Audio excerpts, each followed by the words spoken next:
Нурпресс маалымат борборунда жаңылыктар түрмөгү, саламатсыздарбы? Тоң районунун Бөкөнбаев айылынын 75 жаштагы тургуну Акматова Гүлжамал 20 жылдан бери өзүнө тиешелүү жерин ала албай, соттон сотко барып жүргөндүгүн айтып, Нурпресс борборуна кайрылды. Закон, баары закон деген закон деп, закон менен келаттым ушул убакка чейин. Ошо айдын көлдүн 1% жеңип калсам, ушул жетишпеген бир ушундай пенделериме берсем деп ойлойм. Акматованын айтымында чубактын кунундай чубалган бул иштин аркасында ошол кездеги сот, укук коргоо органдары баш болуп, ал тургай каралар дүйнөсү аралашкан. Тагыраагы Бөкөнбаев айылынын так ортосунда жайгашкан Айдынкөл соода борборун мыйзамсыз тартып алганын билдирди. Учурда бир нече соттук иштер жүрүп, жыйынтык чыкпай жаткандыгын айтып, тиешелүү бийлик өкүлдөрүнө кайрылды. Баш аягы 2004-жылдан бери соттошуп келатам. Бул жерде ошоки тоңдун соту эже өлүү арасында кечирип кой, ушу бир айга келип отура калганда кечирип коюңуз. Биринчи чечимди мага приказ берип, Касырбекова Света председатель мага приказ берип, областка сотко сүйлөшүп койдум, Верховный сотко сүйлөшүп койдум деп мага приказ берип чечим чыгартты деди. Экинчини эже кечирип кой, рейдерский захватты мен кылдым, мага иш козготуңуз деди. Кечирип коюңуз эжеке деп. Анан ошону менен эле оозун жыйгыча 1-6-7 күндө өлүп калды мынакей. Садыр Жапаровго, президентибизге, Камчы Кыдырышаевичке, өңгөчө ушул Камчы Кыдырышаевичке абдан мен ишенем, ушул бала келгенден бери ичине передвижение болуп калды. Айтты эле бу Камчы Гүлбаев өлгөндөн кийин ушул тартып алгандарды биз деген кайрып беребиз деди эле. Документим 200%-ке туура болуп турат мынакей. Ушул ОПГ мүчөлөрү бандиттер басып турат азыр мынакей. Элдин баары билет мынакей. Азыр ошо Туңгатаров дегендер чоң жагын, Туңгатаров Бакыт, Туңгатаров Азамат, Абай дегендер басып турушат мына Айдынкөлдү. Бер жагында заказчик Курманкул Токторалиевич, айланып кетейин, балдарымсыңар. Силер турганда биз деген межрайонный, международный сотко кайрылууга акыбыз да жок. Өзүңөр сөзүңөргө туруп мынакей документтерди карап так чечип оокатыбызды бергиле алдыңар дегендер. Силерге ишенем мен, кыргыз элиме ишенем. Бизге окшогон жетим жесирлерди ушинтип басмырлагандарды жоопко тартпасаңар, жок иштер дагы мындай уланып кете берет.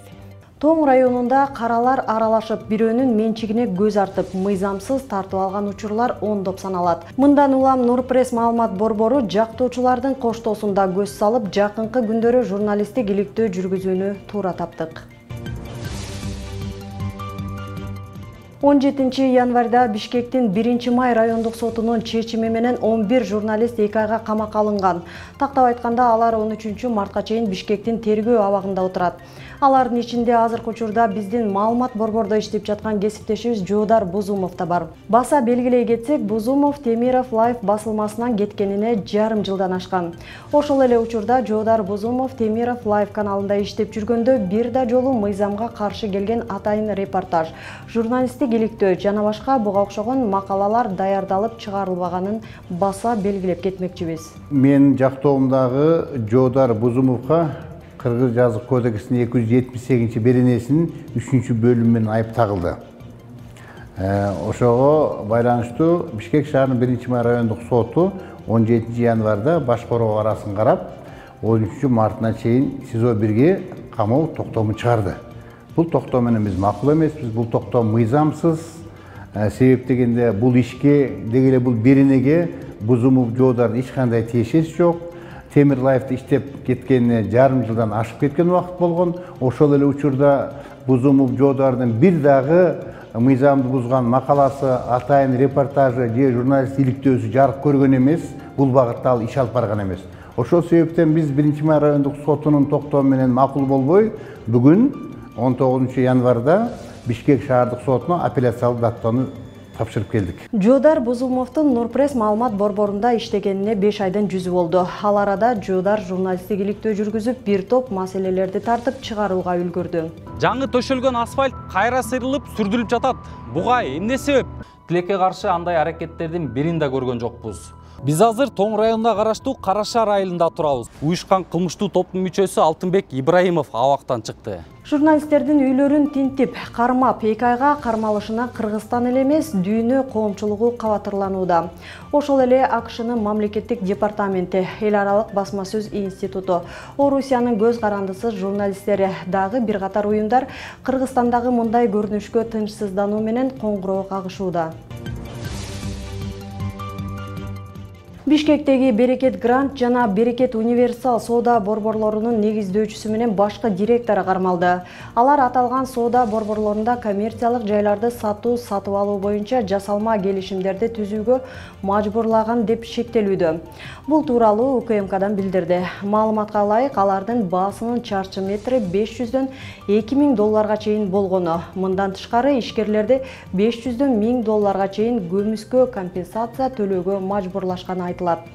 Комитет соодагерлерден ижара акысы катары ири суммадагы каражаттар алынганын билдирди. Эгерде коммерциялык жайлар башкаларга сатылып кеткен болсо, сатуучулар кайра каттоо үчүн 100 000 сом төлөп түшкөн акчанын 50%ын беришкен дейт башкармалык.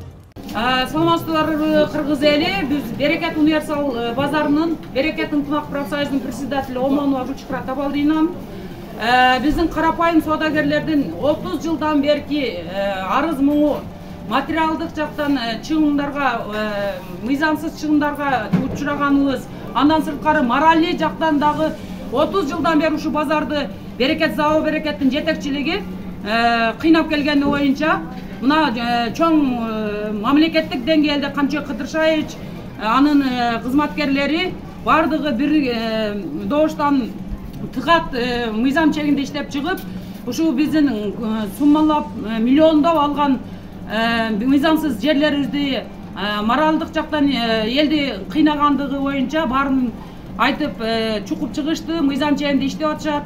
Урматтуу Камчы Кыдыршаевич, элдин атынан, өзүм атынан сизге чоң рахмат айтам. Кызматкерлериңиз дагы мамлекетибиздин өнүгүүсүнө, ушундай карапайым элдин үнүн угуп, мыйзамдуу иштешине дагы тилектешбиз.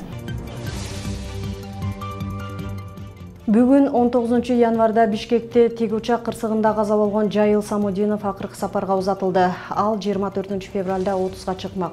3 туугандан улуусу болгон экипаждын командири капитан Жайыл Самудинов жазында үйлөнөм деп турганын жакындары айткан. Эске салсак, 17 январда Бишкектин түндүк батыш тарабындагы Достук Кичи районуна жакын жердеги машыгууда Ми-8 аскердик тик учагы кулап, бир адам каза болуп, калган 10 ооруканага жаткырылган. Мындай окуя биринчи жолу болуп жаткан жери жок. Буга чейин да Ысык көлдө жана Ош облусунда тик учак кырсыктары катталган. Кырсыктын келип чыгуу себептери такталууда, териштирүү иштери жүрүп жатат дегени менен мындай көрүнүш кайра кайталанып жатат. Бул жолкусунда адам өмүрү кыйылды. Балким эми тиешелүү органдар текшерүүнү күчөтөт чыгар. Эскерте кетсек, 2022 жылы Кыргызстан 2 тик учак сатып алган. Бери жагынан жаңылап жатканда, кээ бир тиешелүү кызматкерлердин кайдыгеринен улам жогорудагыдай окуялар катталып жатканы өкүндүрөт. 5-чи дүйнөлүк көчмөндөр оюну быйыл 8-14 сентябрь күндөрү Казакстандын борбору Астана шаарында өтөт. Бул тууралуу маалыматты Казакстандын спорт жана туризм министрлиги таратты. Иш-чарага 100дөн ашык өлкөдөн 4000ден ашык катышуучу келери күтүлүүдө. Анда спорттун 20 мелдештик жана 10 көргөзмө түрүнөн жарыштар өтөт. Көчмөндөр оюндарынын алкагында Астана шаарында көчмөндөр ааламы этно кыштак ачылат. Бул жерге келгендер казак элинин жана оюндарга катыша турган өлкөлөрдүн маданияты, салты менен тааныша алат.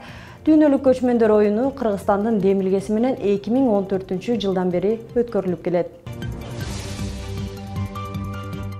Нурпресстин маалыматын YouTube, Instagram, Telegram, Facebook'tan көрө аласыздар. Нурпресс чындыктын изи менен.